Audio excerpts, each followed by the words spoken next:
Alternating current के circuits देखने वाले हैं। उससे पहले देख लेते हैं हमको सर्किट में क्या क्या एलिमेंट्स पढ़ने हैं। देखो सबसे पहले तो हम पढ़ने वाले हैं हमारा रजिस्टर, ठीक है। तो उसको रजिस्टर को हम इस तरीके से दिखाएंगे। फिर होता है हमारे पास कैपेसिटर, उसको हम इस तरीके से दिखाएंगे कैपेसिटर। तीसरा होता है हमारे पास इंडक्टर, उसको हम इस तरीके से दिखाएंगे, उसको हम एल से इस तरीके से लिख देंगे। तो कभी हमारे पास L C R series circuit हो सकता है, कभी सिर्फ सी एंड आर हो सकता है, कभी सिर्फ एल एंड आर हो सकता है, और कभी हम एल सी भी देखेंगे। एल सी थोड़ा सा ही देखेंगे इस बार ज़्यादा की ज़रूरत है नहीं। ऑलराइट। अच्छा, यहाँ पर हमारे पास जो बैटरी होती है, बैटरी का कांस्टेंट पोलैरिटी नहीं होती, वो चेंज होती रहती है। तो मैं ही नहीं बोल सकता ये पॉजिटिव साइड है ये नेगेटिव साइड है। तो उसको किस तरीके से डिनोट किया जाता है, हमारे पास जो ईएमएफ का सोर्स होता है उसको अब मैं बना देता हूँ इस तरीके से, ठीक। और इसमें लिख देते हैं हम E naught sorry E is equal to E naught sine omega t. अगर हमें इस तरीके से वैल्यू लिखी हुई है कि E is equal to E naught sine omega T है, तो मैं समझ जाऊंगा भाई ये जो है ये यहाँ पर पीक वैल्यू है, पीक वैल्यू या फिर मैक्सिमम वैल्यू है, एम्पलीट्यूड उसका इतना है। इस तरीके से चीज़ें समझ सकते हैं। पर अगर मुझे कहीं इस तरीके से दिया गया कि यार यहाँ पर 220 वोल्ट लगा हुआ है, इसका मतलब मुझे समझ जाना है this is R M S value. Unless mention किया जाए कि ये इसकी पीक वैल्यू है या एम्पलीट्यूड है या फिर इक्वेशन दे दी गई हो, हमें हमेशा मान के चलनी है जो वैल्यूज़ हमें दी जाती हैं वो आरएमएस वैल्यूज़ दी जाती हैं। अच्छा, हमारे घर की सप्लाई की अगर बात करें तो हमारे घर में जो सप्लाई आती है बोला जाता है 220 वोल्ट पे आ रही है। तो 220 वोल्ट जब बोल दिया जाता है इसका मतलब वो उसकी आरएमएस वैल्यू है। तो अगर 220 वोल्ट आरएमएस वैल्यू है तो कोई बता सकता है पीक वोल्टेज की वैल्यू कितनी होती है। लेट से हमारे घर में जो आता है वोल्टेज, पीक वोल्टेज की वैल्यू वी नॉट होती है। तो उसकी आरएमएस किस तरीके से निकालते हैं, डिवाइडेड बाई √2 करके। और यही वैल्यू हमें दी होती है 220 वोल्ट के बराबर। तो यहाँ से हमारे पास हमारे घर में जो मैक्सिमम पोटेंशियल इस तरीके से ईएमएफ की वैल्यू होती है उसकी वैल्यू हो जाती है 220 टाइम्स √2 वोल्ट्स के बराबर। इस चीज़ को हम ध्यान रखेंगे जब भी वैल्यू दी होंगी। अच्छा, हमारे घर में बोला जाता है कि पावर, आप देख लेना जो भी चार्जर वगैरह होते हैं उस पर लिखा रहता है 220 वोल्ट 50 हर्ट्ज। अब ये हर्ट्स लिखा है का मतलब क्या होगा, ये हमारी फ्रीक्वेंसी है। तो हमारे पास फ्रीक्वेंसी की जो वैल्यू है वो दे दी गई है 50 हर्ट्स। फ्रीक्वेंसी का क्या करेंगे, कुछ नहीं करना है, हमें तो ओमेगा की वैल्यू चाहिए होती है। ओमेगा होती है हमारे पास 2πf के बराबर। तो हमारे घर में जो बिजली आती है उसकी कुछ ओमेगा होगी ना। यहाँ पे आप इक्वेशन लिखने जाओगे, ओमेगा की वैल्यू तो हमें चाहिए। ओमेगा की वैल्यू यहाँ से आ जाती है 100 पाई रेडियन पर सेकेंड। तो बताओ भाई, हमारे घर में जो बिजली आ रही है उसके लिए जो पोटेंशियल डिफरेंस होता है उसकी वैल्यू, जो इक्वेशन अगर मेरे को लिखनी होगी तो मैं लिख दूंगा potential is equal to 220 √2 multiplied by sine of omega की वैल्यू है 100 पाई टी। इस तरीके से ये हमारे घर में जो बिजली के पावर सॉकेट में पोटेंशियल डिफरेंस होता है वो ये होता है, ठीक है। हमें बोला जाता है 220 volt, that is an RMS value, ये इसकी फ्रीक्वेंसी है। इस चीज़ का हम ध्यान रखेंगे। सेम चीज़ करंट के साथ होती है। अगर ऑल्टरनेटिंग करंट में कभी दिया हुआ है कि यहाँ पे 5 एम्पियर करंट है, याद रखना वो उसकी आरएमएस वैल्यू है।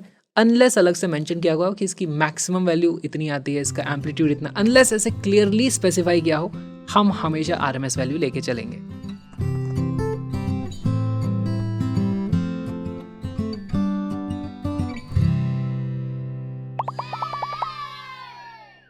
ऑल्टरनेटिंग करंट का सबसे सिंपल सर्किट है हमारा रेजिस्टिव सर्किट। तो देखो हमारे पास कुछ इस तरीके से ईएमएफ का सोर्स है, यहाँ पर ऑल्टरनेटिंग पोटेंशियल वोल्टेज का सोर्स। हमारे पास यहाँ पर देखो कुछ ना कुछ करंट होगा इस तरीके से आई।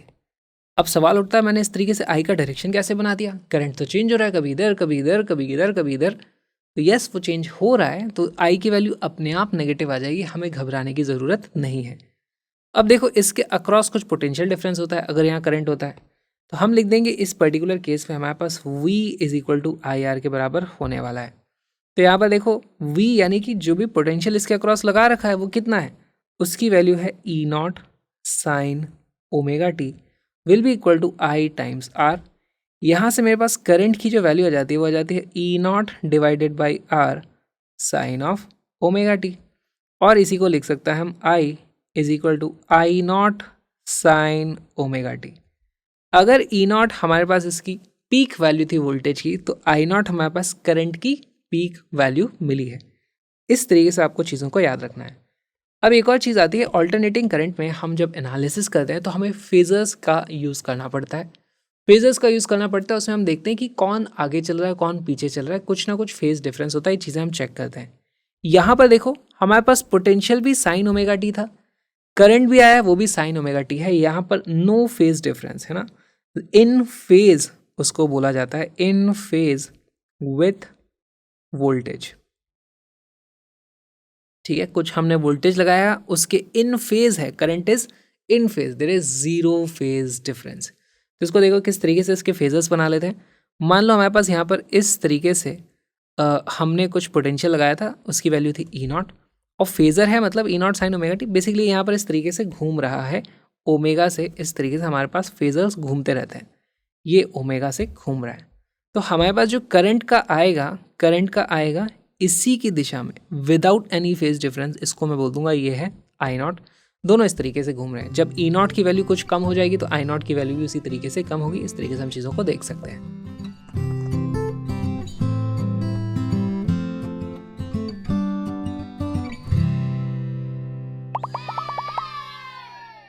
कैपेसिटिव सर्किट, देखो यहाँ पर क्या होगा, हमारे पास अब की बार एक सोर्स है और यहाँ पे हमने कैपेसिटर लगा रखा है। कैपेसिटर का कैपेसिटेंस की वैल्यू है हमारे पास सी, इस तरीके से। ठीक, अच्छा यहाँ पे इसके अक्रॉस जितना पोटेंशियल है उतना ही पोटेंशियल इसके अक्रॉस भी होगा। ठीक, ये भी हमें समझ आ गया। तो यहाँ पर अगर इसके ऊपर कुछ चार्ज आ जाता है, पहली बात तो मैं मान के चलूँगा यहाँ पर मान लो इस तरीके से कुछ करंट रहा है, इस तरीके से फॉर द टाइम बीइंग अगर मैंने यहाँ मार्क कर दिया तो उसके हिसाब से यहाँ पर मेरे पास प्लस क्यू आ जाता है, यहाँ पे माइनस क्यू आ जाता है। ठीक है, लिखने के लिए मैंने बोल दिया। आप बोलोगे यहाँ पे इसका तो साइन बदल रहा है, तो हाँ भाई आई नेगेटिव हो जाएगा, क्यू की वैल्यू भी नेगेटिव हो जाएगी, तो अपने आप साइन वगैरह एडजस्ट हो जाएंगे, घबराने की जरूरत नहीं है। लिखने के लिए कुछ तो हम मार्क करेंगे, हमने मार्क कर दिया। ओके, अब देखो यहाँ पर मैं अगर वैल्यूज़ लिखने की कोशिश करूँ तो मैं डायरेक्टली नहीं बता सकता इसके अक्रॉस कितना पोटेंशियल है, तो उसके लिए मुझे क्या लिखना पड़ेगा, हमारे पास कैपेसिटर की इक्वेशन होती है Q is equal to C V, इस तरीके से। तो पोटेंशियल की जो वैल्यू आ जाती है इसके अक्रॉस जो पोटेंशियल डिफरेंस है वो आ जाता है Q divided by C. Alright, यहाँ से मेरे पास Q डिवाइडेड बाई सी की जो वैल्यू है वो एग्जैक्टली इसके बराबर होनी चाहिए। तो मैं लिख दूंगा Q divided by C is equal to E naught sine of omega T. Alright, अच्छा Q की वैल्यू क्या होती है, Q होता है हमारा integral of I D T, या फिर अगर मुझे I की वैल्यू पता करनी है तो I होता है, इसी को कर दो भाई डिफ्रेंशिएट। यहाँ से मैं Q की वैल्यू लिख सकता हूँ, Q is equal to E naught C sine of omega T. इसके बाद मैं इसको अगर डिफ्रेंशिएट करूँगा तो मेरे पास आ जाता है I is equal to d q upon d t, इसकी वैल्यू हो जाती है E naught C omega cos of omega t. बहुत ही सिंपल। यहाँ पर हमारे पास देखो ई नॉट तो था पोटेंशियल के कारण, कैपेसिटर और इसके कारण कुछ यहाँ पर वैल्यूज़ आई है, तो देखो इसी को हम लिख सकते हैं, this is equal to E naught divided by, मैं लिख दूंगा 1 upon omega C times sine of omega T plus pi by two, हम ऐसा लिख सकते हैं। Sine something sine theta plus pi by two cos theta बन जाता है हमारे पास, करेक्ट। ठीक, अब देखो यहाँ पर मेरे पास इक्वेशन आ जाती है I is equal to E naught, है ना, ई नॉट डिवाइडेड बाई इसको हम लिखते हैं एक्स सी, और फिर आता है हमारे पास sine of omega T plus pi by two. हमें एक चीज़ दिखाई दे रही है कि हमने जो वोल्टेज लगाया था वो साइन ओमेगा टी था, करंट जो आ रहा है वो sign omega T plus pi by to है। पाई बाई टू का फेज डिफरेंस तो मुझे दिख रहा है, क्या आप मुझे बता सकते हो इनमें से कौन लीड कर रहा है कौन लैग कर रहा है। ठीक, तो हमें ये चीज़ हमेशा पता करनी होगी। देखो इसको कैसे पता करेंगे, और इसको आप याद भी रखना, जब भी किसी चीज़ को क्वांटिटी को हम डिफ्रेंशिएट करके लाते हैं तो वो चीज़ लीड करती है।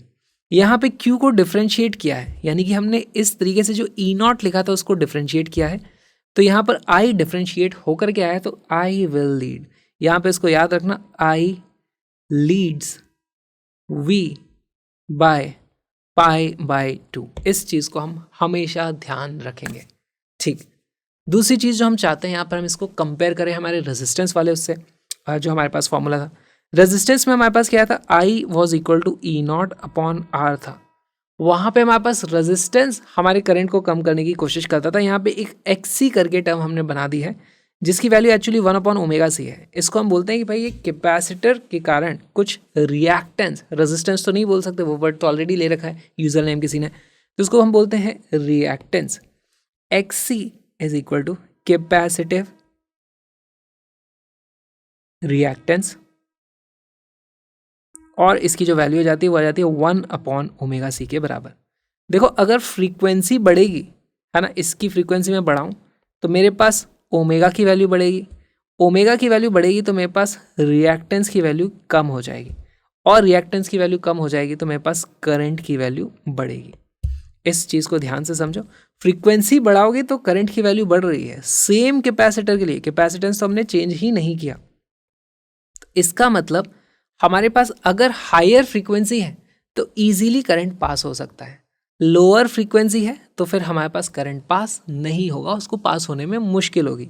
हायर फ्रीक्वेंसी के लिए करंट ज़्यादा होता है, लोअर फ्रीक्वेंसी के लिए करंट कम होता है, तो हम इसको लिख देंगे भाई lower frequencies are filtered out. ठीक है, इस चीज़ को आप ध्यान रख सकते हो। ऑलराइट, अब हमने यहाँ पे लिखा था भाई हमारे पास I लीड्स V बाई π/2, तो इसका मतलब क्या हो गया? देखो अब हमको फेज़र बनाने पड़ेंगे। फेज़र बनाने हैं तो या तो मैं E0 को इस तरफ रख दूँ या मैं करंट को इस तरफ रख दूँ, दोनों ही तरीके के फेज़र बना लेते हैं। मान लो मैंने इस तरफ रखा हुआ है E0 को, ठीक है। अगर मैंने E0 इस तरीके से रखा हुआ है और मुझे बताना पड़ेगा किस सेंस में हम घुमा रहे हैं, तो यहाँ पर मान लो मैं इस सेंस में घुमा रहा था ओमेगा से, इस तरीके से हमारे फेज़र को। हमारा करंट लीड करता है, करंट लीड करता है, तो अगर ये E0 है तो हमारे पास इस दिशा में आएगा I0। Alright, current leads the voltage. इसी का उल्टा भी ट्रू है। अगर मेरे पास मान लो मैं इस तरफ I0 की वैल्यू बनाता, तो हमें अभी भी देखो इसको घूमने का सेंस तो बताना पड़ेगा भाई, ये इस तरफ घूम रहा था ओमेगा से।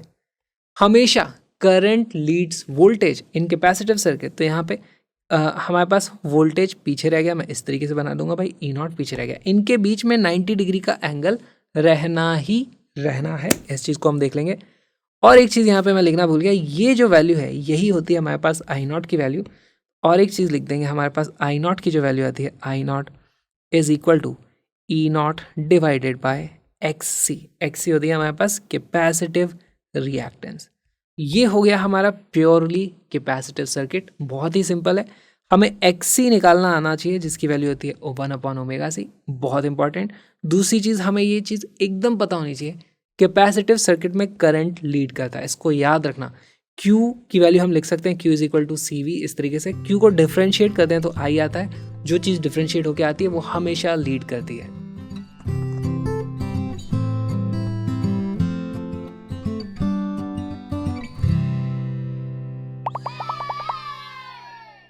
A capacitor has capacity C and reactance X. If capacitance and frequency become double, then the reactance will be.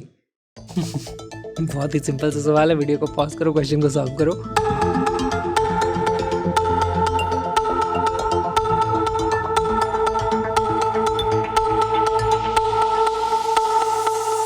इसका करेक्ट आंसर है सी। देखो हमारे पास कैपेसिटिव रिएक्टेंस XC, उसकी वैल्यू इस पर XC दे दी, उसकी वैल्यू होती है 1/ω/c के बराबर। क्या क्या कर दिया गया? फ्रीक्वेंसी को डबल कर दिया गया है, कैपेसिटेंस को भी डबल कर दिया गया है, तो हमारे पास XC डैश की जो वैल्यू हो जाएगी वो हो जाएगी 1/2ω/2c, यानी कि इसको लिख दूंगा 1/4 into 1/ω/c which is equal to XC divided by 4, तो C बन जाता है हमारा करेक्ट आंसर। इतने सिंपल क्वेश्चंस भी पूछे जाते हैं, बताओ।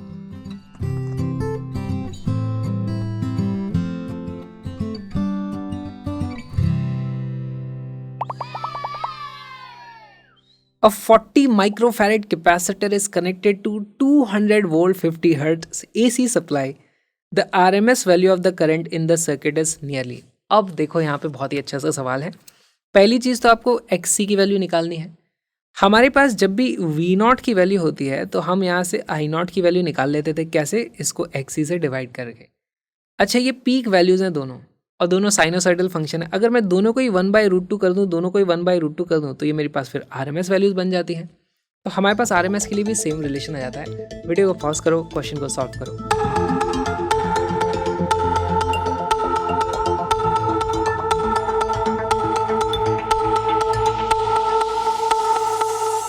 इसका करेक्ट आंसर है बी। एक बार फिर से फिर भी लिख देता हूँ मैं आपके लिए कि हमारे पास देखो भाई, हमारे पास जो I0 की वैल्यू होती है वो होती है V0/XC। सिमिलरली हमारे पास आई की जो RMS वैल्यू होती है वो वी की RMS value divided by XC के बराबर हो जाएगी।